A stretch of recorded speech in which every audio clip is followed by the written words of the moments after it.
Hello, I'm Askar Sherlief and we continue to cover the development of events in Kyrgyzstan. We receive conflicting information from Bishkek, the capital of Kyrgyzstan, amid the chaos and disorder on the streets. Kurmanbek Bakiyev's supporters attempted to reclaim the power as well as the government house. Our colleague Kirill Stepanyuk reports from the scene. Several hundred people remain near the Kyrgyz White House. It is unclear what's going on inside as there is a constant flow of contradicting information about the people who actually control the building. Some reports claim that it was seized by Bakiyev's supporters. Others say it was retaken by the forces of the people's government. In general, the situation is quite confusing. Nevertheless, main events are taking place on Bishkek streets where volunteer guards are trying to hold off thousands of looters. Many people assume that the riots have been provoked by the remaining supporters of President Bakiyev, who fled the city in order to compromise the interim government. The situation in Bishkek remains unstable and no one can say who currently controls mobs in the capital and how the events will develop further. April 9th and 10th are declared the mourning days for the dead in the clashes. The Healthcare Ministry has released an official list of victims, most of them with gunshot wounds. About a dozen people on the list remain unidentified. A doctor who wished to remain anonymous shared with us some of the information about the current situation in Bishkek hospitals. Most of the injuries are gunshot wounds to the head. There were also heavy wounds to the neck, chest, heart, lungs and groin areas. People were brought to the hospital in large numbers. We're located near the square, so they were brought here first. After a while, we had no more place and had to lay people right on the floor. All necessary first aid was provided, including the cleaning of wounds and stopping of bleeding. We had to use dexamethasone to raise blood pressure and support vital functions, as many victims suffered from traumatic shocks. Usually one patient is transported by one ambulance, but this time 3 at once had to be transported to other hospital for further aid. After the hospitalizations, many were operated by surgeons who were on standby. There was a boy in very poor condition. He was wounded in the jaw. We just took him to the ambulance and then doctors had to start his heart. Unfortunately, I don't believe he made it. But we just loaded another wounded into the car and went to the hospital. There were a lot of injured, but we had no time to register all as the load was simply too big. And we were trying to quickly decide which specialized hospitals are better suited for these patients. There were about 300 of them. I can officially say that 34 dead were taken from our hospital alone, as I personally registered them for the forensic examination. Most of these people were young. There were also totally accidental bystanders whom we also treated.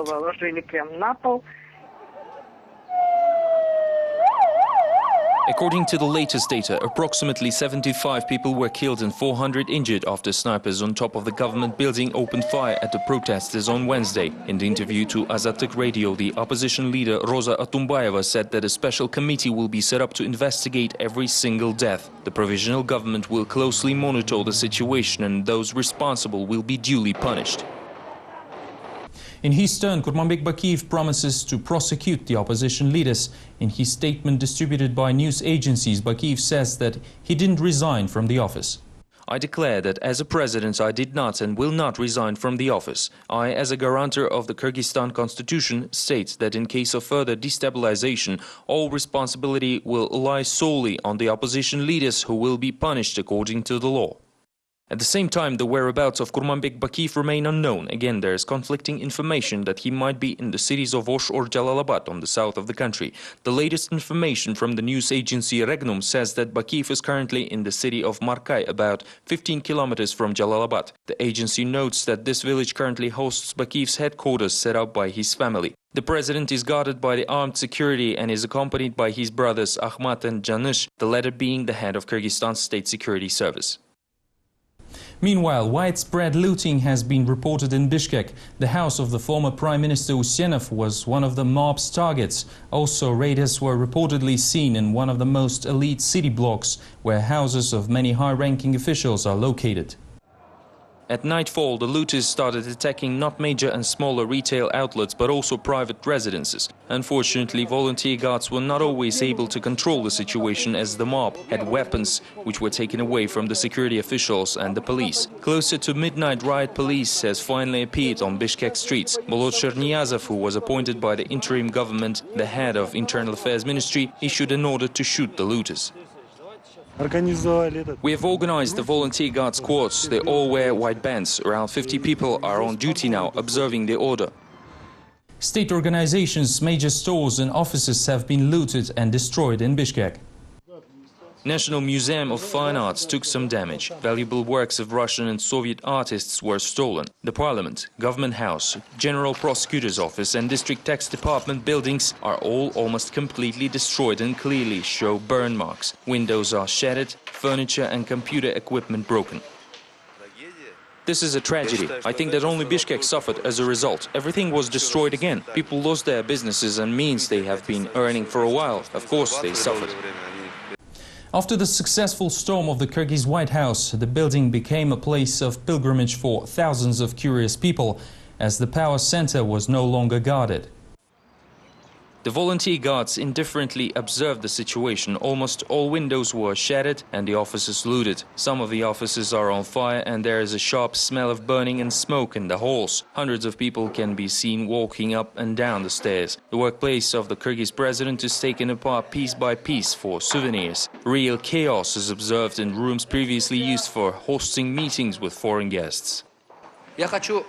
After the government house was seized, it was completely looted. The mob destroyed everything, nothing is left intact. It is painful to realize that these are the people's money because now millions needed to restore the building. After the change of power and while in the Issyk region, representatives of the Social Democratic Party of Kyrgyzstan and political party Atamiken nominated around 30 activists and appointed the chairman of the coordinating council, who will have the functions of the public relations coordinator. The leaders of the Atamiken political party appealed to the residents of the region to maintain order. However, the situation seemed to be already out of control. Aggressive youth, mainly students of local education institutions, stormed the building of the regional administration and talked to the representatives of the coordinating council. They asked to grant them the authority to at least temporarily manage the region. According to the representatives of the youth, they can improve the socio-economical condition of Issyk residents while the nation remains without the new president. The talks to include youth representatives on the council continued for almost a half of the day. In the end, all the demands were met by evening and the acting governor chair went to a vice president of the local education institution in Karakol. We were heard by the people who nominated us. When we entered the building of the administration, we saw absolutely the same people on the council who were there during the previous rule. Even though we were nominated by the people, this council never wanted to hear our ideas and solid plans for some reason. The member list of the Central Election Commission of the People's Forum was announced on Thursday. It includes Розо Тумбаева, Умурбек Тикибаев, Алмаз Атамбаев, Болотбек Шерниязов, Эльмира Ибраимова, Тимир Сариев, Абдыганы Эркибаев, Азимбек Бекназаров, Эмиль Каптагаев, Дуйшон Чотонов, Кенеш Душебаев, Исаум Уркулов and Соронбай Джейнбеков. The first resolution accepted by the new government mainly concerns the provision of order and security of the Kyrgyz citizens. A decision was made to form volunteer guard squads and appoint Turat Madilbekov as Bishkek commandant, who will assume the control over all law enforcement agencies, servicemen and resources of the Internal Affairs Ministry. Meanwhile, Russian Federation is reinforcing its military personnel in Kyrgyzstan. The air base in Kent is on high alert. On April 8th, Russian Defense Ministry sent 2 paratrooper companies to Kyrgyzstan, explaining the move by the intensification of the base security.